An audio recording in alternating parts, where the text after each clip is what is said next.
Today's speakers, of course, you'll see a familiar face to many of you, Mike Schwartz, Senior Vice President of Member Value here at IFMA. Hi, everybody. Great to be here. Thanks, Courtney. Thanks, Mike. I'm Courtney Sriha, the Director of Connectivity. And joining us is Kathleen Sysma, Director of Communications. Kathleen? Right, yeah. You just saw my email on the previous slide, and you'll see it a couple more times in the presentation because in my role here at IFMA, I do a lot of writing, so I'm the logical choice to help with writing the nomination forms. And I'm going to be available all through the deadline period. Just email me with any kind of questions you might have. Thanks, Kathleen. All right, so here is a quick look at what we'll be covering today. We'll go through these areas, highlighting especially some of the updates that have taken place to the process, and then we'll have plenty of time for questions. So let's take a look back first at some background on the IFMA Gold and Silver Plate Awards. They are now in their 69th year, making this honor the longest standing tradition in the industry. The awards celebrate outstanding and innovative individuals from 9 different operator segments. And again, this is an individual award, not a company honor, so just keep that in mind. Some notable past winners include folks like Norman Brinker, Kat Cole, Charlie Trotter, and Sally Smith, just to name a few. You'll see a full timeline a little later in the presentation, but the process culminates with the award celebration held annually in Chicago in May, an exciting weekend for nominators and winners alike. Of the Silver Plate winners from the different segments, one is chosen by the jury to be the Gold Plate winner, which is announced at the award celebration. Now Mike is going to tell us a little bit about the selection process. Mike?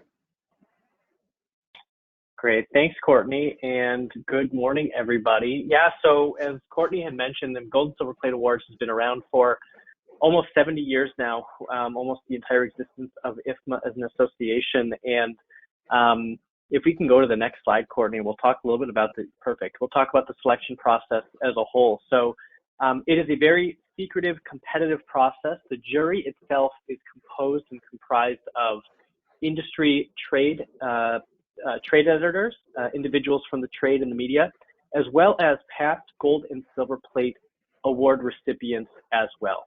So we have individuals within each one of those 9 segments that Courtney had mentioned, as well as some key people who've been around the industry for quite a bit that know all the players and everybody that's doing everything there.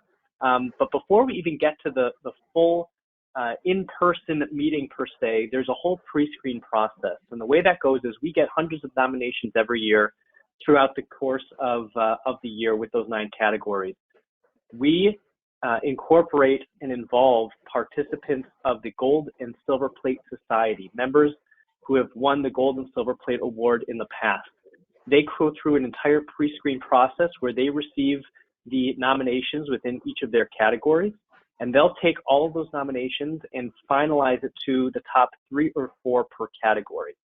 From there, those 3 or 4 per category go to the full jury, which again comprises of past Silver Plate winners as well as the media as well. They deliberate for an in-person meeting at the beginning of the year. They take a look at all those finalists and whittle it down to a finalist within each of those categories as well. Now, there are some years where the jury decides and determines that there isn't a candidate that meets the criteria in a given category for that year. So we have up to 9 winners each year, but sometimes it's 8, sometimes it's 7, depending on the nominations each year. I mentioned earlier, it is a very confidential proceeding. These individuals take this very seriously. IFMA is not involved in the deliberation. IFMA is not involved in selecting who the Silver Plate or the Gold Plate Award recipients are. IFMA is the host of the awards, and we certainly put together the meetings and facilitate the conversation, but we do not have a vote, and so that plays like that. The Gold Plate Award then, as Courtney said, once the jury decides who those Silver Plate recipients are each year, then by secret ballot, They vote on who out of all those recipients should be the Gold Plate Award. That is completely a secret ballot. It is audited by IFMA's auditors, BDO, each year. Each of the jury members send their vote directly to the auditors, and we as IFMA find out at the same time the rest of the industry does, which is the end of the celebration in May. So that's a little bit about the process. It is very competitive, a very strict process. We've been doing it for many, many years. The individuals who participate in this each year from the Gold and Silver Plate Awards, we invite them back the year after they win their Silver Plate Awards to be part of the selection process so they can actually see how competitive it is, and it's certainly eye-opening for them. So, Courtney, thanks for the opportunity, and I'll hand it back to you here. Thanks, Mike. So let's talk a little bit about the benefits of nominating. So nominating operators is a fantastic way to strengthen your relationship with key customers, letting them know just how much you value them. You know, for example, if C&U is an important segment to your organization, consider your trusted partners in that category and nominate those outstanding individuals. If they win, they certainly will not forget who nominated them. As a celebrated tradition, the Gold and Silver Plate Awards are a great way to align your brand with innovative leaders and excellence in the food away from home industry. And of course, the nominators of Silver Plate winners play a crucial role in the story of their winner and during the awards weekend. Nominators are invited to escort their winner on the red carpet, as you can see here, attend intimate events, and are promoted alongside their winner throughout communications before, during, and after the awards program. So in order to walk the red carpet with your winner, first you have to nominate them first, right? I'm going to pass things over to Kathleen to tell us a little bit about updates to the nomination process. Kathleen? Okay, so as Mike already pointed out, we've got a pretty robust and stringent process for selecting award winners, and that does start with the nomination form. But we heard from past nominators that the form has been a bit cumbersome, so it's been streamlined this year. A few fields have been eliminated, and we have removed the character limit on fields. We're also standing ready to help you. If you can fill out the form as much as you possibly can, we can take it from there, especially for quantitative information. We'll conduct research for whatever data points that you don't have. There are also a few associate members of IFMA with PR and communications responsibilities that you may choose to work with to fill out a nomination form. And as I've already said, I'm available to help you with any questions you might have, big or small. I'm not taking any time off between now and our deadline, so I'll be available for anything you might need. Don't hesitate to contact me. Okay, so the next slide. On our website, Courtney, I am behind in the slides, but on our website, there are tips and descriptions for writing a winning nomination form. So this is a quick look at what you'll see when you go online. So the tips are kind of listed in bullets, and as we scroll through, you'll see there's several of them. And then we start going into the category definitions. So we're hoping for nominees from each category, every segment of food service. The category descriptions are on the initial page there, and then they're also on the nomination form itself. So when you're filling it out, you can actually scroll back and forth and see those descriptions. Kind of like to go over them a little bit, just to kind of give you an idea of what we're looking for. So most of the categories of food away from home operations should be fairly clear and familiar to you, but let's just take a couple minutes and go over each of them. The first category is independent restaurants, multi-concept. That's for table service restaurants with 9 or fewer units, all operating under the same name. The second, if they're more than 9 units. If they're 10 units or more, we're regarding those as chains. There are 2 chain categories, one chain full service and one for chain limited service. Those are pretty self-explanatory. The next category, business and industry food service management, is actually the one that I've been the most confused about, but I think I've got it now.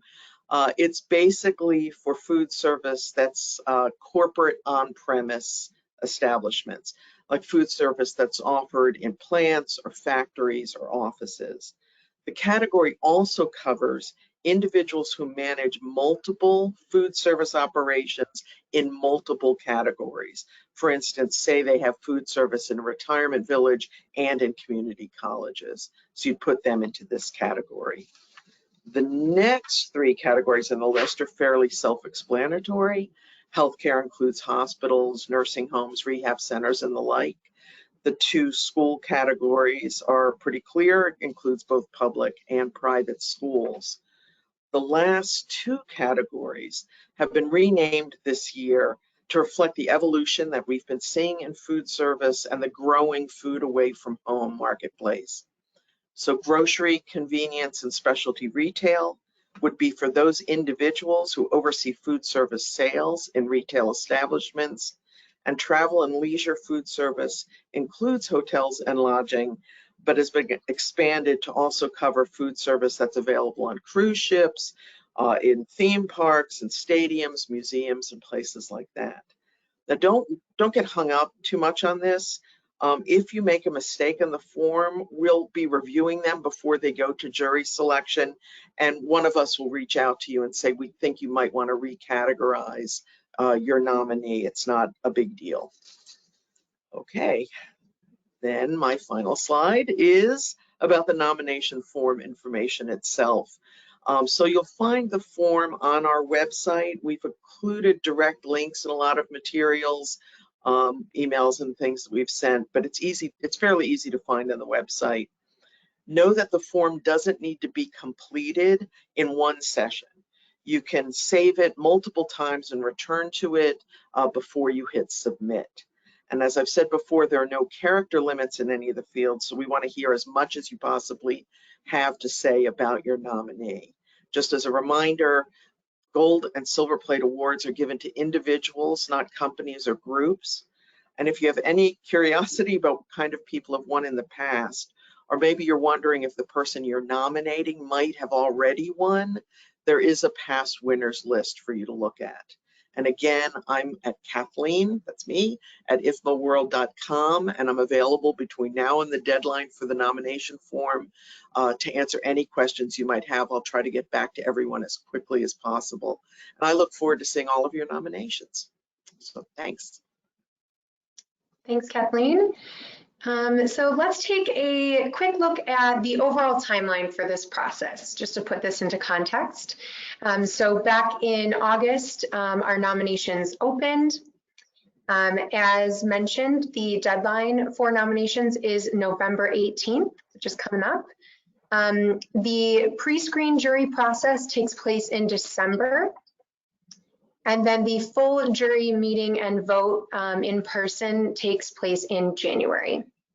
This allows us to notify Silver Plate winners in February and announce their names at our COEX Chain Operators Exchange conference in early March. And of course, the award celebration is set for May 20th this year at Chicago's Union Station. So with that said, I think we are ready to switch gears to some questions. So please drop questions in the question box and we will answer as many as we can. Kathleen, do we have any questions to begin with? Let me turn my camera back on. Sure. So should I let the person I'm nominating know they have been nominated? Great question. So just so everyone is aware, IFMA only communicates with the nominator. Some nominators choose to keep their nomination private and only share with the nominee if they win. Often, sometimes they will be nominated more than once or by more than one nominator. So we really only communicate with the nominator. If you choose to let your nominee know, hey, we're putting you up for this award, that's fantastic. Of course, they may or may not take home the prize in that segment that year, but we really leave that up to the nominator on how they'd like to best communicate that or not to their nominee. Okay, I see another one here. What are some of the things that the jury looks for when reviewing nominations? Great question. Mike, do you want to share a little more since you've been through the process a few times? Yeah, happy to. So again, while I and IFMA don't have a vote, we are fortunate enough to be able to sit in on the deliberations. And I can tell you, being in the last couple of years, the jury meetings, as comprehensive of a nomination form as you can write, the better. Oftentimes, when the nomination comes through, the jury will often say, this individual, they may know the individual, they may think, that the individual is worthy, but the nomination form doesn't do it justice. And the challenge is that oftentimes there aren't people within the room that know enough about the individual to be able to be a champion inside of that jury room. So I would encourage everybody to fill out the form to the best of your ability, but make it as comprehensive as possible. Think about, all the different awards that they've won, any information that you have from a business sense. Again, Kathleen and the IFMA team can do, can do research on our end, but any information that you have in terms of, how that individual has turned the organization maybe upside down and has really flourished, the amount of time that they've done certain things, as much information as you can include, the better. The IFMA team can complement, can in some instances do the research, but it's really important to not just write one or two sentences, to really put some time into it and be as comprehensive as possible. So that would be my biggest piece of advice. How about one more question? Can I nominate someone who I have nominated in the past but hasn't won? Absolutely, and we encourage it. It is a very competitive process. There have been times when a winner was nominated a few years in a row before they did win. So we absolutely encourage you to nominate someone that you may have thought of in the past. They probably have more accomplishments now than ever. So especially if you think they're an outstanding partner and an outstanding operator, continue to nominate them. This could be their year. Okay. I see another question in the chat. This person asked, do I have to be an IFMA member to nominate an operator? The answer is no. Anyone can nominate an operator. We, of course, primarily work with our members in order to facilitate that. But the awards are open to the industry, and we encourage anyone to nominate a deserving individual.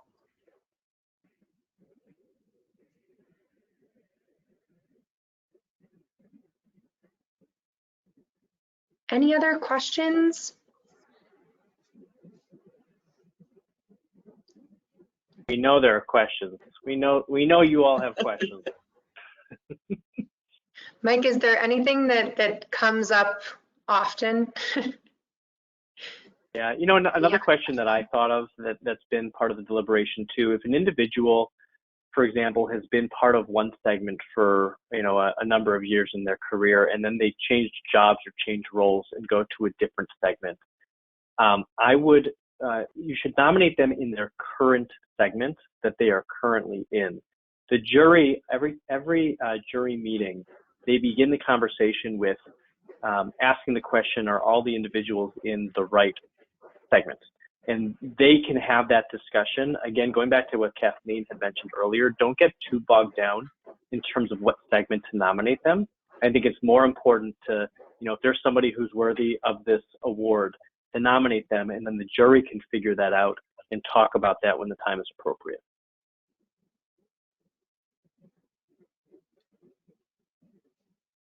Great to highlight that, Mike, especially with the evolution in the categories. We want to make sure no one feels intimidated by those definitions. They are pretty clearly written out on the website with some examples that were hopefully helpful as you think of how to navigate that. But yeah, we will assist you in finding the right home. The important thing is that we hear who these fantastic operators are.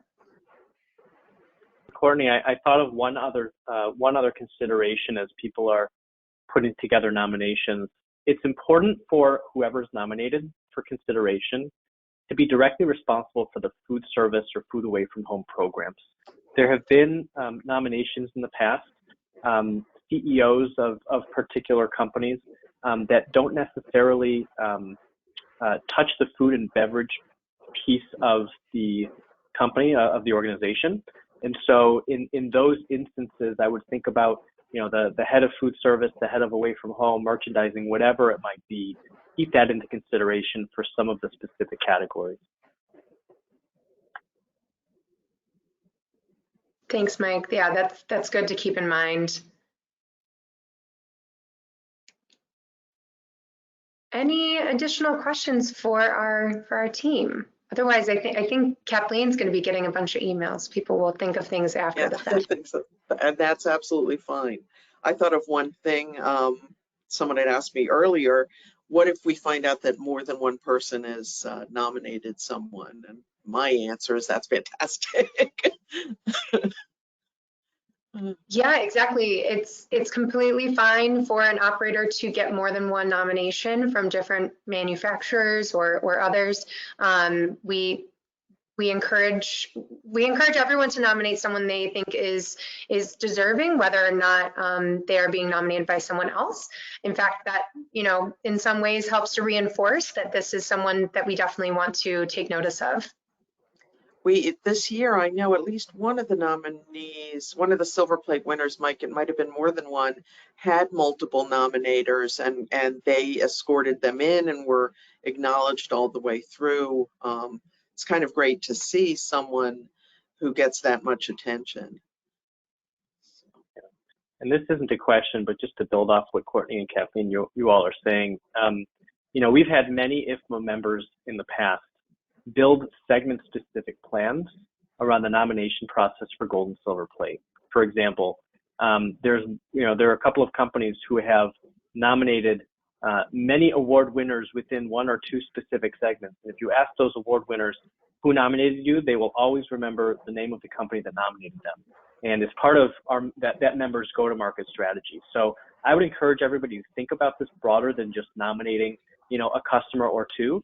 To think about your go-to-market strategy, think about your strategic relationships or the relationships that you want to become more strategic, and consider nominating them. Because even nominating an individual, if you do happen to share that with that individual, it will mean the world to them, and they won't forget that. And especially if they win, spending the entire weekend with them and throughout the process between COEX, when we announced the recipients through May and beyond, I can think of many off the top of my head relationships that have gotten much stronger throughout this entire process. Thanks, Mike. We did get a couple more questions come in. So how much financial information should be included to show results?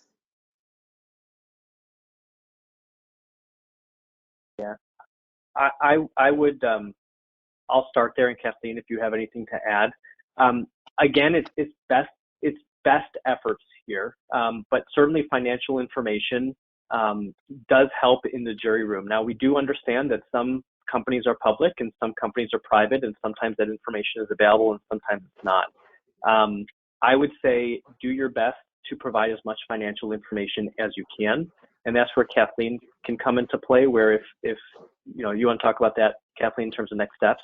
Right. I mean, I'm more than happy to do some research, but again, some companies are private, but most will at least have a range of financial results to talk about. And what we're looking for, I think, is the impact that these people are actually having. and we're using the financials as one of the measures of that impact. That's why we ask for it. Thank you both.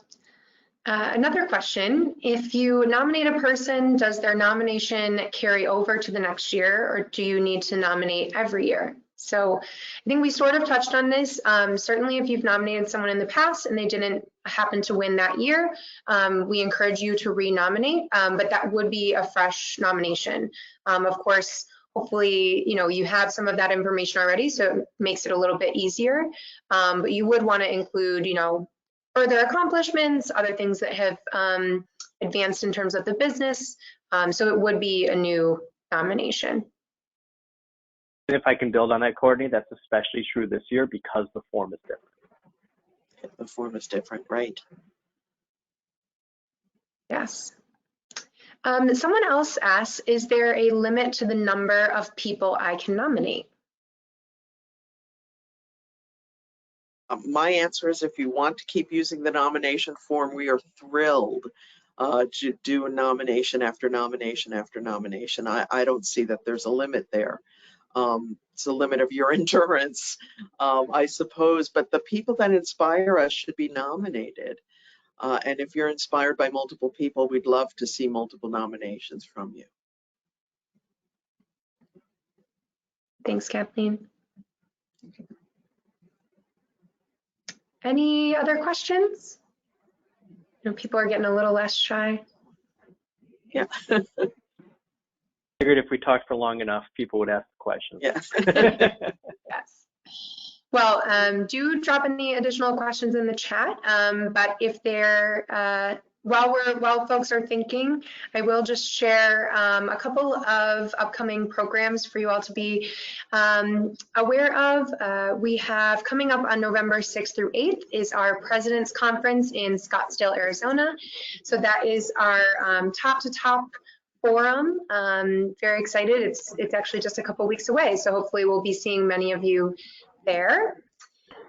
We have the Mastering Food Service Negotiation Skills virtual course coming up on November 15 through 18. Mike, do you want to elaborate on that at all?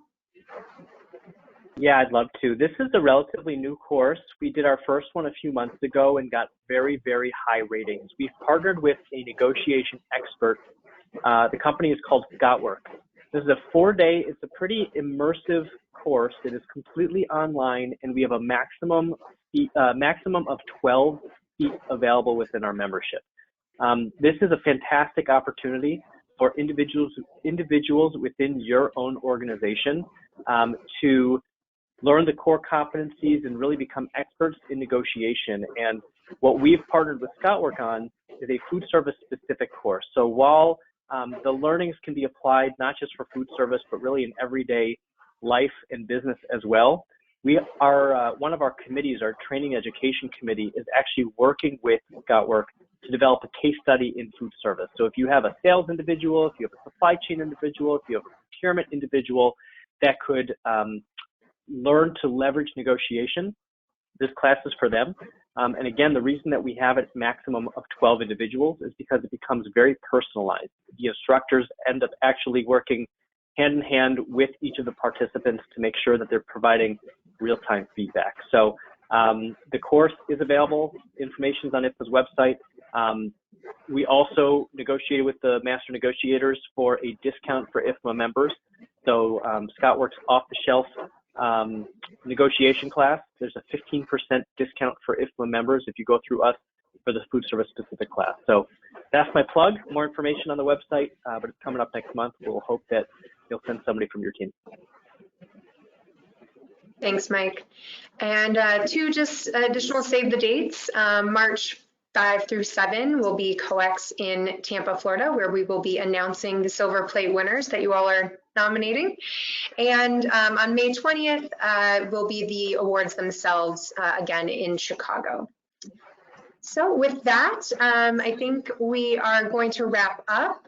If there are any questions regarding nominations, again, please direct those to Kathleen, and we look forward to seeing your submissions. Thanks, everyone.